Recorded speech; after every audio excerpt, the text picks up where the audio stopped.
All right, what's up, everybody? So today is Q&A number 6. It's actually my 100th video too, which is wild considering it feels like I just started this channel. So thanks everybody for the support, sticking around and making me keep doing these videos. So let's dive right to it. First question is from Augustus Davis. My question is, why not do full body if you want higher frequencies and higher volume?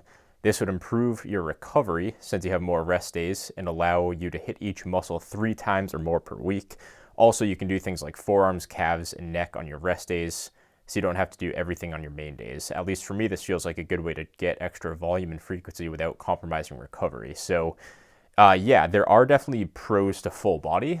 In my opinion, the cons do outweigh that. Just for me personally, ideally I wouldn't recommend full body for most people. I do think an upper lower split 4 times a week is a great alternative to that. You can also bump the upper lower up to 4, 5, even 6 times a week if you want to. So I do like that. Not that you can't do that with full body, but sometimes training a muscle every day, it gets a little bit more tricky to program. So for me, it's going to be about mental clarity, so mental focus. I do like to go in with a shorter list of muscles to hit. And even for me, I'm not doing a bro split. I'm on a modified upper lower split. So I'm still only hitting half my muscle groups basically on each day, which is still a lot. So I'm still doing a lot. But if I did any more than that, like if I was hitting most of my body or even full body every day or every time I'm in the gym, I just couldn't focus on that a whole ton.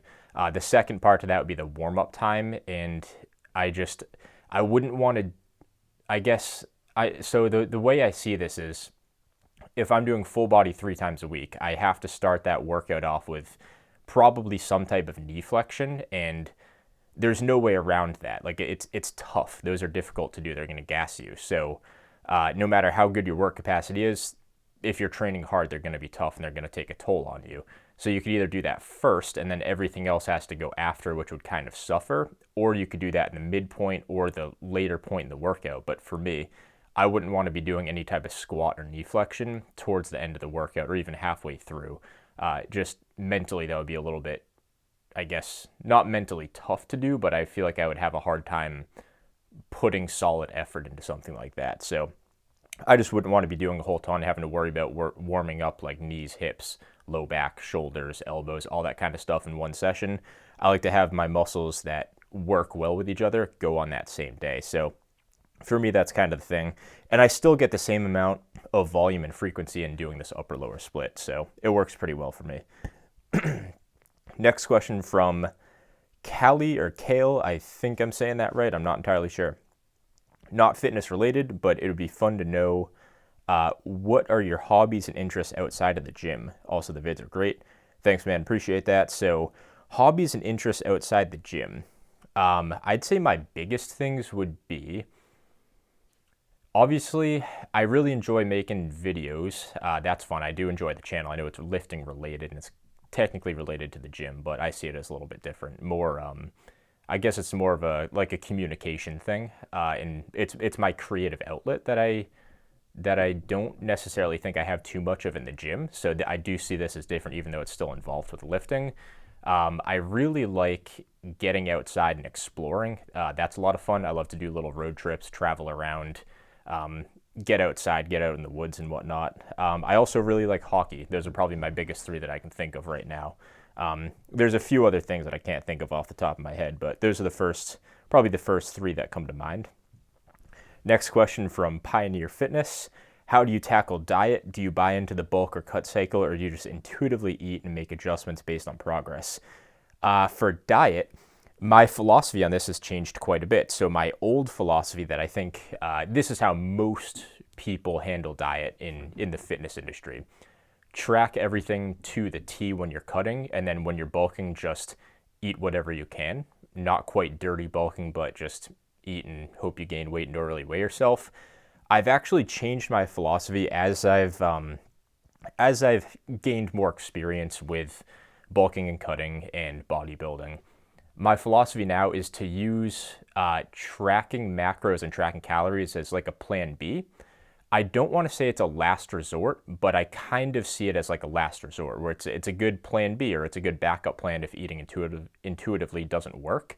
But I don't think you should default to that because it's a time consuming and effort and energy consuming task to do. To track everything you eat is like, the gym's great because you can go in and crush it for an hour or so, but when you're tracking your nutrition, like, I have a hard time thinking that's best for most people because now it's a 24/7 thing, and if you can avoid that, I think that would be great. So my philosophy here is eat intuitively, track your body weight still. So I recommend you track your body weight at least 4, 5, 6 times a week. I weigh myself 6 or 7 times a week every time I wake up. And if my weight's not going according to plan, like if my weight gain or loss isn't going according to my goal and I'm off track, I'll make a couple adjustments to my diet. And if I'm still like totally off track, then maybe I'll track for a day, 3 days, maybe a week. And then now that I know how much I'm eating, I can adjust from there. But unless you're not getting results and you don't know how much you're eating, you have a hard time eyeballing it and getting a feel for how much you're eating, I do advise against tracking, at least at first. Don't use it as your first option. Use it as a plan B or a last resort is the way I see that. Next question from Aiden B. This question may be a little too general, but hopefully you'll be able to word it properly. You made a great video talking about the use of compound versus isolation for each body part and gave reasons and examples. Do you have similar thoughts when using stretch exercises versus squeeze exercises? For example, for lats and upper back, I feel that exercises that focus more on stretch is more important. However, when training biceps, focusing slightly more on the shortened position is very helpful. I'm aware this may drag out too long for a Q&A video. No, you're good. This is a concise question. Good question. However, it'd be interesting to hear your thoughts and maybe certain exercises to go with your examples. Cheers and keep up the good work. Appreciate that, Aiden. Means a lot. So for this one, I would say it is good to include a variety for every muscle group. I do think certain muscle groups probably do respond better to stretch and lengthen position training. But with that being said, I do like to include a little bit of everything for each muscle group. I don't like to limit myself to just shortened or just lengthened position. And that goes for everything, back included. Like, yeah, I agree with your back, upper back or lats, whatever it is. I do think the stretch is probably going to be more beneficial to you, but I do think you're cutting yourself short if you don't do some type of lift that actually focuses a little bit more on the squeeze. And I think that's why you see people that heavily focus on deadlifts and RDLs, like they have somewhat of a developed back, but it's not quite where it needs to be. So certain lifts where you can focus on the stretch and some with the squeeze, I think they're both pretty important. Next question from Lightbringer357. What are your thoughts on the idea that every set should essentially be an AMRAP within a given rep range?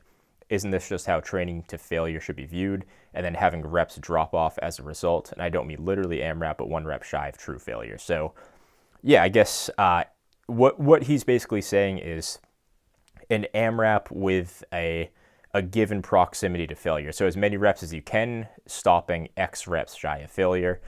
I agree with this. I think the wording could confuse people. When you say AMRAP, that implies you're getting as many reps as you possibly can. And I think looking at training, you have to look at training beyond just the total rep count. You have to think about the rep quality too. So I think if you incentivize too much of an as many reps as possible, it can incentivize people to make certain adjustments to technique or form or range of motion or something to just for the sake of getting more reps. So that would be my only, I guess, precaution to that style of training. But let's say that's a given, that you're already training properly for hypertrophy.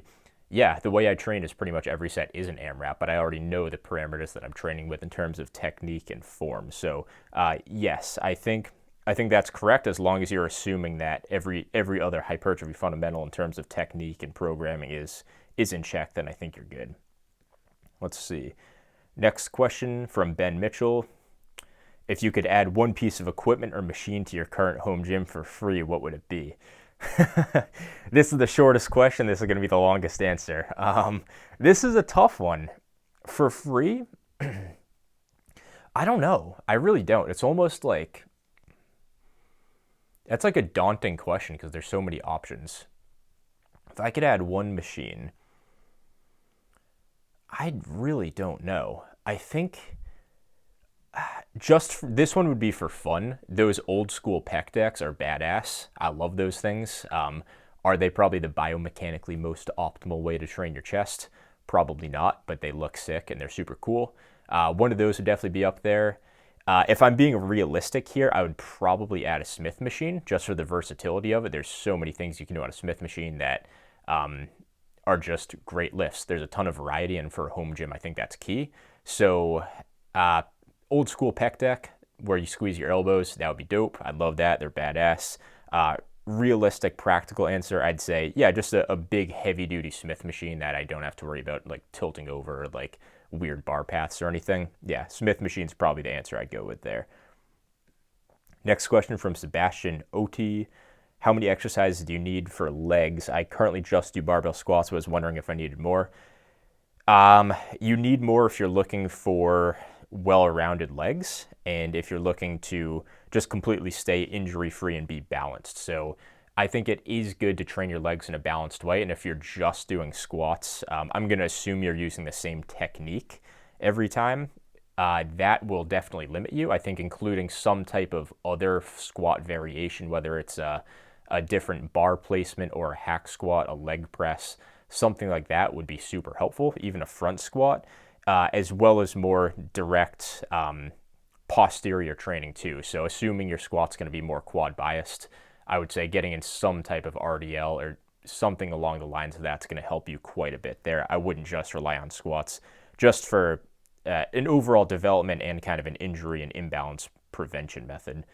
Next question from I'm tired, man. Just let me rest my eyes. You guys have the strangest names on here, but I love it. My question, do you prefer being shredded or bulked up? That's easy. I prefer being bulked up. Ask this because in most of your videos, most of your physique videos, you always wear a tank top. I haven't worn a tank top in years, but I have no idea where that's coming from. Maybe he's talking about my pictures when I was a little bit leaner, when I was wearing a tank top. I always wear a t-shirt or just go shirtless now. Also, will you ever cut? You look absolutely sick. Keep up the good videos, man. I appreciate that. So I definitely prefer being bulked up a little bit. Nothing too crazy, but probably in that 18 to 20%. Just feels good, and you fill out your clothes a little bit more. I think we have to give Alpha Destiny props for kind of popularizing that look. That's the look I wanted when I first got into lifting, and I think having someone that kind of actually like I don't want to say discovered, but kind of like rediscovered that look. I think it's cool. So props to him for that. Also, will you ever cut? Yes, definitely. Mini cuts for sure, just so I can continue bulking. A deep cut? Yeah, probably one day, but probably not till, I don't know. I have no plans of doing that right now, but maybe I'd say there's no way I'm doing a full deep cut within the next 2 or 3 years. Like, I just want to spend the entirety of my 20s bulking up. Maybe when I'm in my 30s and I'm a little bit closer to what my max physique will be, then I'll probably do a full cut and go from there. Next question from Ineri. What do you think of doing power shrugs with the Smith machine? I don't want to take up a squat rack in my gym just to do power shrugs. Yeah, 100%. You can definitely do them on a Smith machine. That would be pretty cool.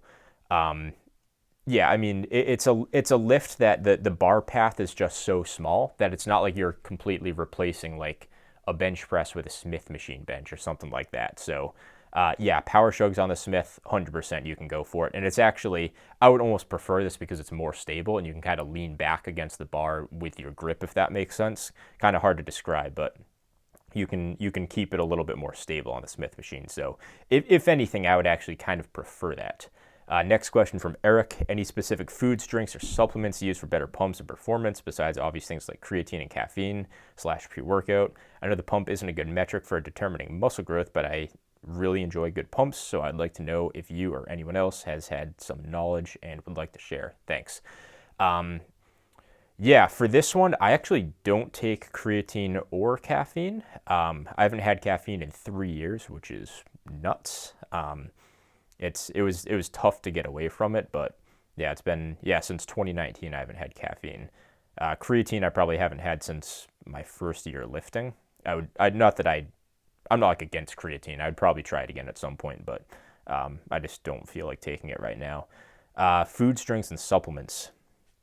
I have a bagel before every session. I'll wake up, make a bagel, hang out for 30 minutes or so, do whatever I need to do, and then I'll just go down and train in the morning. So that's kind of my pre-workout. Just I love carbs. Like, I've always been like that since I started lifting in high school years ago. So yeah, bagels are kind of my only thing. Other than that, I used to drink a lot of Gatorade during my workouts. I just haven't done that recently because I stay well hydrated. Like, it's just not an issue. Hydration's not an issue for me, so I stopped that just for that purpose.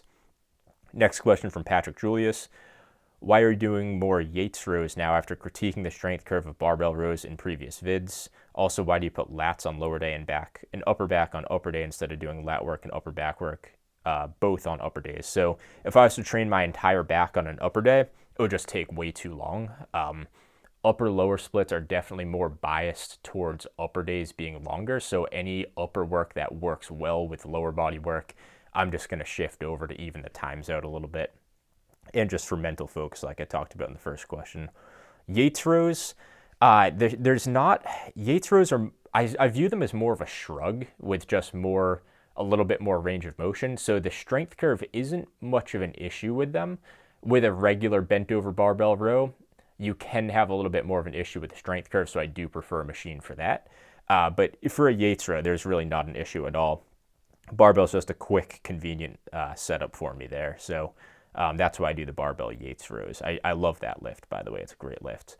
Next question from Naudius Maximus. Last question, I think. Yeah, it is. Where do you buy your flannel drip? So, I feel like this one's kind of confidential, but for anybody that's still watching, I'll give you the secret. So, as of now, I'd say 90% of my flannel drip is actually from, most of it's from LL Bean. Like the one that I'm wearing, this is like an insulated, has a little, like, what's this called? Not fleece. It's,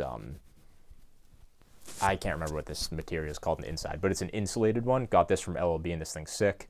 The one that I typically wear is from Orvis. They're both just high quality companies. I would always recommend investing in your clothes. Never go cheap. They're just going to break real quick. So spend your money on the flannels, get nice ones that are going to last you 10 years or so. So those are the secrets. Any questions, leave them in the comments. I'll get them for Q&A 7. That being said, thanks for watching.